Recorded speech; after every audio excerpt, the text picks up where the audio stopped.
Hi, this is Tabor Cope, and this is the 5th video in a series about budgeting or personal finance that I'm doing. This is an introduction to the spreadsheet that I've got. If you haven't seen the first 4 videos that I've done, then please go check those out. You can look at the description below to see a link to those 4 videos, or you can go to my website, taborcope.com, and you can see those 4 videos. This video is to explain some of the basics about the spreadsheet. The spreadsheet is following the envelope method of budgeting, which I explain in my 4th video, or no, my 3rd video, so check that out first if you don't understand what that is. I didn't want to carry envelopes around with me wherever I went though, however, with money in them, and so this spreadsheet that I created basically does that for me. I did want to have access to my spreadsheet while I was out and about, to be able to see how much money I had in each category. And so I created the spreadsheet using Google Documents or using Google. So it's a Google spreadsheet. There is a lot of formatting in the spreadsheet. The spreadsheet is good for an entire calendar year, and it has different tabs within the spreadsheet for each month. And there's formulas that calculate lots of different things within that month, and there's formulas in there that carry over balances of money from month to month. So one easy way that I've formatted the spreadsheet so that way you can tell where you can type in things and where you shouldn't type in things, because if you type it in you might overwrite a formula that I put in, and that is to only type in areas that are gray. So look at all just the gray areas in the spreadsheet, and then you know that's a safe area to go ahead and type in information and not overwrite any formulas by accident.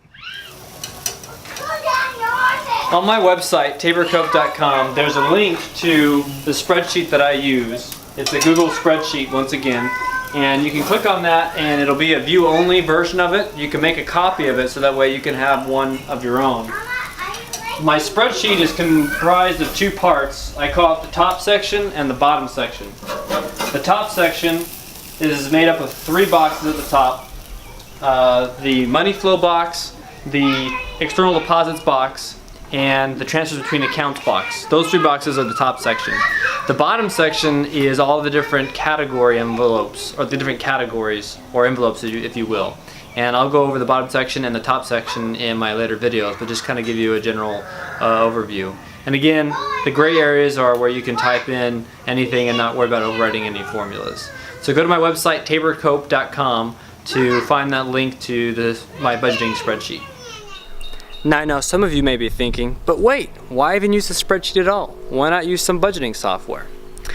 Well, to be honest, I haven't looked at any budgeting software lately, but a while ago I did look at some of them, and Mint.com was one of the applications that I looked at. And my problem with Mint.com was that it tried to automate the process for me a little bit.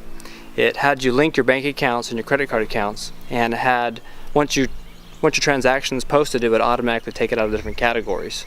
And what I found is that I started losing track of how much money I had in each category. I started paying less attention to it, and I didn't want to start overspending my categories. That's one of the main principles of the envelope method. And so I found that by just using the good old spreadsheet, being a little more manual, it forced me to make sure that I reviewed my transactions on a regular basis. And that when I reviewed them and put them into the spreadsheet, it also helped me review what balance I had in each one of my categories so that I knew where I was at and I didn't overspend it. So basically, by keeping it the old-fashioned way, then it forced me to make sure I stayed involved in the budgeting process. That I planned where I wanted to spend my money before I spent it, and I didn't overspend the categories. So basically, it's simple, it's free, and it keeps me involved in the budgeting process. And that's why I continue to use the spreadsheet to this day. What do you think, Lorelei? Do you agree? Sounds like a yes to me. Well, if you like this video, please share it with others. And in my following videos, I'm going to start breaking into how we actually use the spreadsheet and how it functions. Alright? See you in the next video. Thanks.